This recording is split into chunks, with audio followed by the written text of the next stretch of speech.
Let's explore the Print dialog of InDesign. File Print or Control-P on Windows, Command-P on the Mac. In the Print dialog, I'll choose my output device.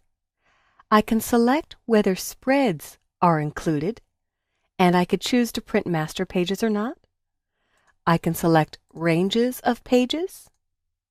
I'll leave it on all. And I can choose which layers are printable. If you put non-printing objects on layers, or if you want to include blank pages, you could turn those on. For some printers, the paper outputs backwards, so choosing reverse order will actually end up in the proper linear order. Really depends on your device.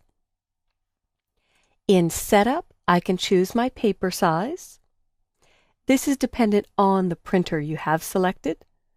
I can choose whether to scale, where to position the page, and also I could do a thumbnail of the entire job, so I could gang this up and print all 4 pages by choosing 2 by 2, getting 4 pages on a sheet, and changing the orientation to better fit.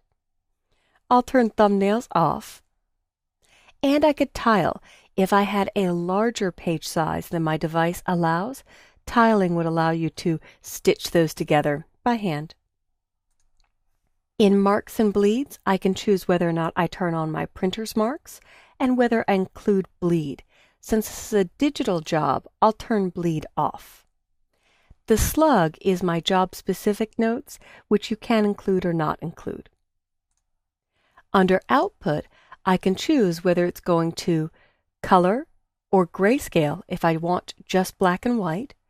And if you have a device that supports separations, like a PostScript file, I could choose to output separations or choose CMYK. For graphics, I usually leave this on all. For color management, I usually leave it to the document settings.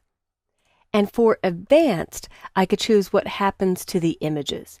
In this case, printing a solid 300 pixel per inch or dot per inch should be fine. And I would simply hit print when I'm finished. Now for your device, you may need to hit printer, especially on the Mac operating system, to choose that you have the right output device selected.